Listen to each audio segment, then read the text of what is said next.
សួស្តីអ្នកទាំងអស់គ្នាថ្ងៃនេះខ្ញុំមានវីដេអូមួយចង់ចែករំលែកទាក់ទងទៅនឹងការ download វីដេអូពី YouTube តាមរយៈ Internet Download Manager ស្របពេលនេះផងដែរខ្ញុំនឹងបង្ហាញអ្នកទាំងអស់គ្នាអំពីរបៀបនៃការចូលទៅ download យកកម្មវិធី Internet Download Manager ហើយនឹងការដំឡើងកម្មវិធី Internet Download Manager អញ្ចឹងអ្នកទាំងអស់គ្នាសូមតាមដានទាំងអស់គ្នាខ្ញុំបើកនៅ browser មួយខ្ញុំឧទាហរណ៍ថាខ្ញុំវាយចូល YouTube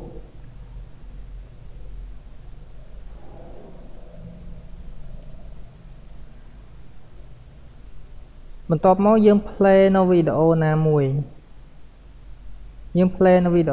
ដើម្បីសាកចង់ដឹងថាតើbrowser របស់ខ្ញុំ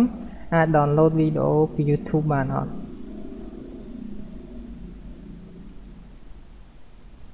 អូខេអញ្ចឹងខ្ញុំឧទាហរណ៍ថាខ្ញុំ play វីដេអូមួយនេះ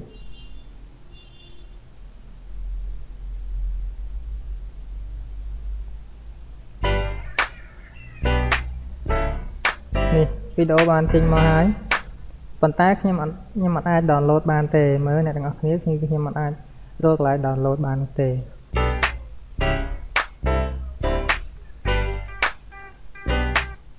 អញ្ចឹងហើយសូមអ្នកទាំងអស់គ្នាអនុវត្តតាមខ្ញុំទី1គឺយើងបើកនៅ browser បន្ទាប់មកយើងចុចចូល link មួយនេះ link សូមមើល link ខ្ញុំដាក់នៅខាងក្រោមខ្ញុំបានដាក់ហើយអ្នកទាំងអស់គ្នាចុចចូលតាម link ដែលខ្ញុំដាក់នៅខាងក្រោមទៅរួចវានឹងចូលមកដល់ផ្ទាំងមួយនេះវាបង្ហាញផ្ទាំងមួយនេះគឺ download internet download manager version នេះគឺជា version ចុងក្រោយគេបង្អស់មក 6.23 build 3 អូខេអញ្ចឹងយើងទាញវាឡើងលើទាញចូលមកដល់ផ្ទាំងនេះមួយគេដាក់ថា download internet download manager យើងចុច link នេះដើម្បី download ក៏បានដែរប៉ុន្តែយើងចុច link នេះគឺ download វាលឿនជាងអូខេអញ្ចឹងគេដាក់ថា direct download អញ្ចឹងខ្ញុំសូមចុចលើពាក្យ direct download រួចវានឹងបង្ហាញផ្ទាំងមួយទៀតមកយើងចុចយកជំរើសថងប៊ូតុង download អូខេអញ្ចឹងខ្ញុំចុចលើប៊ូតុង downloadវានឹងបង្ហាញផ្ទាំងមួយទៀតឲ្យខ្ញុំ save file ទុកយើងអាចបើកមើល file ក៏បានប៉ុន្តែករណីនេះគឺខ្ញុំចង់ save file ទុករួចយើងចុច OK បន្ទាប់មកវានឹងចូលទៅនេះរត់ចូលទៅនេះនៅពេលដែលវា download ពេញយើងចូលទៅបើកទាំងអស់គ្នាអញ្ចឹងខ្ញុំបាន download កម្មវិធីហ្នឹងហើយខ្ញុំបានទុកលើ desktop នេះ download កម្មវិធី Internet Download Manager អញ្ចឹងខ្ញុំបាន download វាជាទុកហើយអញ្ចឹងយើងដាក់នៅត្រង់ណាមួយរួចយើង right click វាពលាវាចេញមកក្រៅយកពាក្យ extract ត្រង់នេះក៏បាន extract internet download manager ប៉ុន្តែខ្ញុំសូមយក extract here ចុះរួចវាចេញផ្ទាំងសំទោសរួចវាចេញ folder នេះមកមួយទៀត folder ដែលពលាបាញ់មិញយើង double click លើវាទៅនេះគឺជា file setup របស់ហើយ version IDM 6.23 build 3អញ្ចឹងយើងមកដល់ folder មួយនេះយើងគ្រាន់ right click លើវាហើយយកពី open រួច OK next มันជាពិបាកទេបងប្អូនទាំងអស់គ្នាវាគ្រាន់តែចុច open មកគឺវាទាមទារយើង next finish អញ្ចឹងវាមានភាពងាយស្រួលណាស់ក្នុងការដំឡើងអូខេ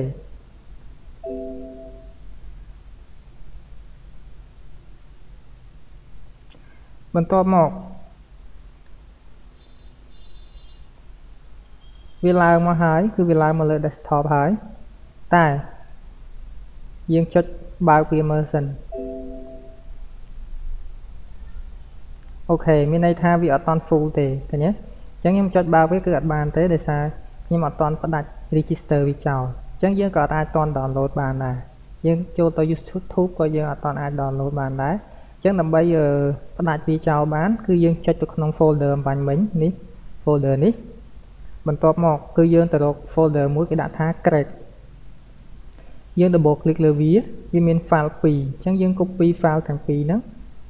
តែ click យកពាក្យ copy រួចយើងទៅលើទៅចុច select លើ icon របស់វារួច right click យកពាក្យ property រួច open file location បន្ទាប់មកក្រោយ click យើងផាសវាចូលនៅក្នុងហ្នឹងរួច replace the file in អូខេ continue នេះ file វាបានចូលមកហើយហើយវាបានចូលមកហើយបន្ទាប់មកយើង close វាចោល close វាចោលហើយយើងពី OK អូខេយើងបានផ្ដាច់ហើយនៅសល់មួយចំណុចទៀតគឺយើងចូលទៅក្នុង folder អំបញ្ញមិញដដែលរួចយើងទៅរកពាក្យថា folder register key ចុច double click លើវាឃើញ file register មួយយើង right click យកពាក្យ merge បន្ទាប់មកវាពាក្យ OK អូខេពេលនេះយើងបានផ្ដាច់ register វាចោលហើយអញ្ចឹងយើងលួបើកវាម្ដងទៀតមើលតើវាឲ្យបើកអត់នេះវាឲ្យបើកហើយដើម្បីយើងចូលមើលដឹងថាវា full យើងចុចលើ register មើលថងនេះក៏បានបើវាចេញស្រមោលខ្មៅនេះមានន័យថាវាផ្ដាច់ register ហើយប៉ុន្តែយើងចូលមើលថងនេះក៏បាន have រួចយកពី about IDM នេះថងកន្លែងនេះ this product is licensed to អញ្ចឹងមានន័យថាវាបានផ្ដាច់ហើយមើលថងនេះអក្សរ full មានន័យថាវាអាច download បានហើយអញ្ចឹងខ្ញុំបិទផ្ទាំងនឹងចោលនេះបើយើងបើក IDM ហើយអញ្ចឹងយើងលោចូលទៅក្នុង YouTube ម្ដងទៀតអូខេខ្ញុំបិទនេះចោលកុំឲ្យអ្នកទាំងអស់គ្នានេះខ្ញុំបិទចោលទាំងអស់មកខ្ញុំបើកផ្ទាំងថ្មីរួចខ្ញុំវាយចូលថា YouTube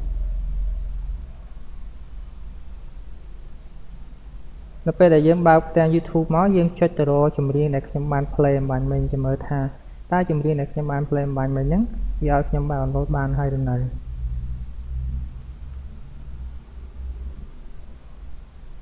សូមចាំបន្តិចអ៊ីនធឺណិតរបស់ខ្ញុំរៀងយឺតបន្តិច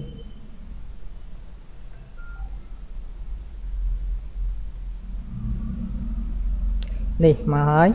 អ្នកទាំងអស់គ្នាអញ្ចឹងខ្ញុំចុច play លើវាម្ដងទៀត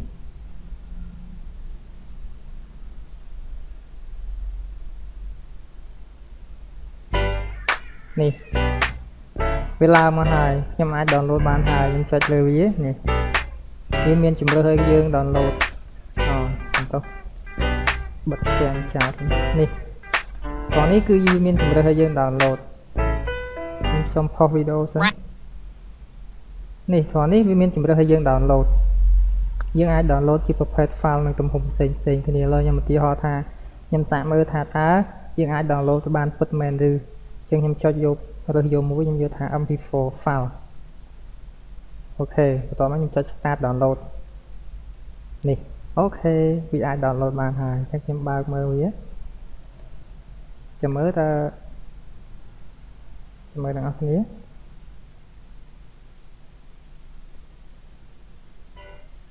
នេះអូខេចម្រៀងខ្ញុំអាច download បានហើយអញ្ចឹងក្នុងការដំឡើងកម្មវិធី Internet Download Manager របស់យើងគឺធ្វើដោយបានជោគជ័យអញ្ចឹងសូមអរគុណណាស់សម្រាប់ការទស្សនានៅវីដេអូ clip ចែករំលែករបស់ខ្ញុំមួយនេះ